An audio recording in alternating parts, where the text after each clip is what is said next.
Hello everyone, it's me Mishra sir.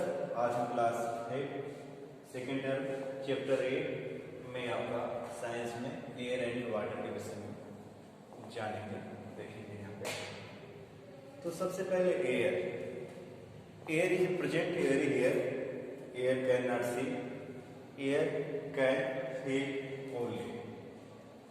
तो हवा को आप महसूस कर सकते हैं, उसको देख नहीं सकते हैं, ये चारों तरफ होती है आपके।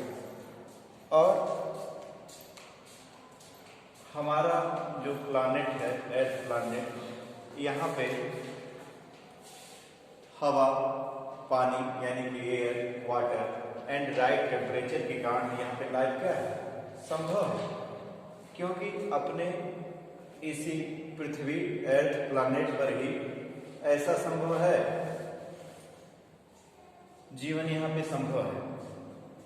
तो यूजेज ऑफ द एयर, हवा के उपयोग क्या है, हवा से क्या यूज है, हवा का क्या मतलब है, क्या उसका यूज करें, क्या प्रयोग करेंगे आप। तो सबसे पहले for breathing, all living creature, जितने भी आपका प्राणी हैं आपके, सबको सांस लेने में हवा की आवश्यकता होती है। जैसे जीव जंतु होते हैं जो सांस लेते हैं हवा, उनको जो है कहते हैं इनहेल्ड एयर। जो सांस लेने में हवा का यूज करते हैं उनको कौन सा एयर कहते हैं, इनहेल्ड एयर। और जो बाहर छोड़ते हैं उसको कौन सी हवा कहते हैं, एक्सहेल्ड एयर। ओके बच्चों, तो सबसे पहले हो गए प्रमुख रूप से आपका कि सांस लेने में, फॉर ब्रीथिंग, सांस लेने में हवा का महत्व है। क्योंकि हम जीव जंतु जो सांस लेकर जो हवा छोड़ते हैं, यानी कि कार्बन डाइऑक्साइड जो छोड़ते हैं, उसको लेकर पेड़ पौधे अपना उससे क्या करते हैं, भोजन बनाते हैं, फोटोसिंथेसिस प्रोसेस के द्वारा।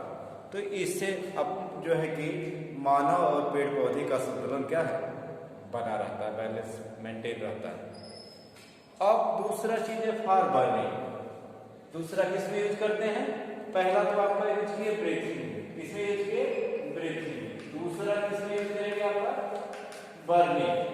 बर्निंग यानी जलाने में, किसी चीज को हवा जलाने में क्या होती है, उपयोगी होती है। क्योंकि इसमें जो है ऑक्सीजन की मात्रा होती है।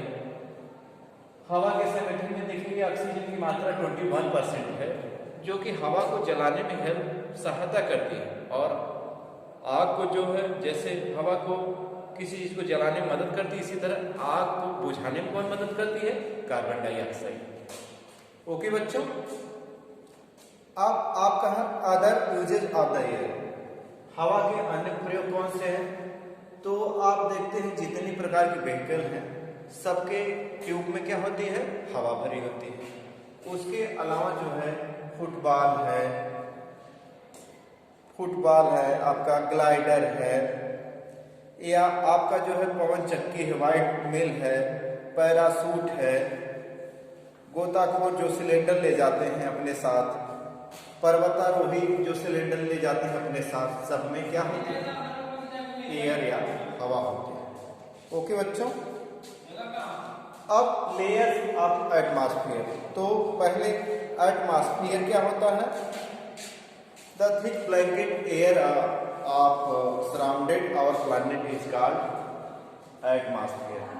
हमारे पृथ्वी के चारों ओर एक मोटी कंबल से की तरह एक मोटी सी लेयर जो चारों ओर से घेरी हुई है पृथ्वी को, वो हमारा एटमॉस्फेयर कहलाता है। क्या कहलाता है, एटमॉस्फेयर, वायुमंडल या वातावरण कहलाता है। वो लेयर्स ऑफ एटमॉस्फेयर कितने प्रकार की होती है, उसके लिए 5 प्रकार की होती है, 5 टाइप्स। पहला आपका है troposphere, stratosphere, mesosphere, thermosphere and exosphere. ये 5 लेयर होती है। पहली लेयर जो होती है पृथ्वी के सबसे निचली जो लेयर होती है, ये मौसम के लिए जिम्मेदार होती है। जो सीजन चेंजेज होते हैं, इसका इसी लेयर से प्रभाव होता है बच्चों। इसकी ऊंचाई जो हाइट होती है पृथ्वी से आपका 20 से 30 किलोमीटर तक होती है आपका। और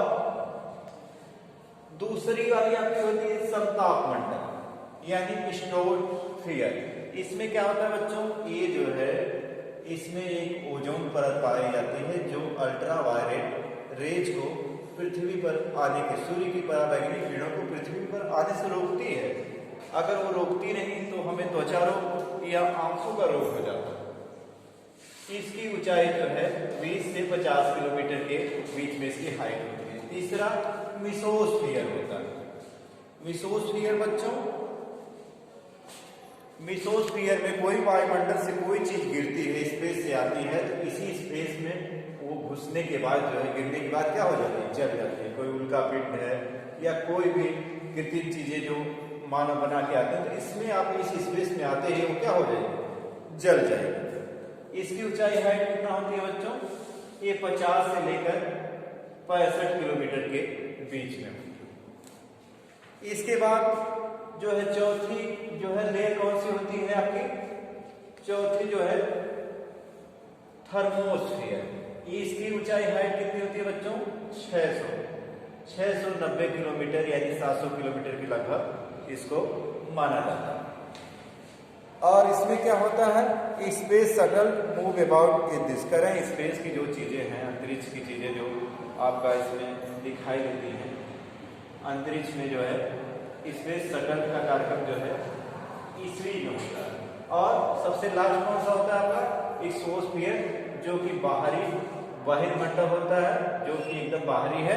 उसकी ऊंचाई कितना मानी जाती है आपका, हाइट 10,000 किलोमीटर तक, 10,000। ओके बच्चों, अब कंपोजिशन ऑफ एयर, हवा के घटक क्या है, हवा का संगठन क्या है, हवा में कौन कौन से घटक हैं। तो हवा किससे मिलकर एक तरह से बना है, आपकी हवाएं किससे, क्या क्या चीजें होती हैं। तो आपका नाइट्रोजन, ऑक्सीजन, नियान, आर्गन, अन्य गैसें भी इसमें आपकी होती है। तो ऑक्सीजन का उपयोग आपको जलाने के लिए, आपका सांस लेने के लिए आवश्यक है। कार्बन डाइऑक्साइड जो होती है 10.3 पॉइंट होती है, उससे क्या होता है, वो जो है पेड़ पौधे अपना उससे क्या करते हैं, भोजन बनाते हैं। ओके बच्चों, अब प्रॉपर्टीज ऑफ एयर, इसके बारे में कल देखा जाएगा। Thank you.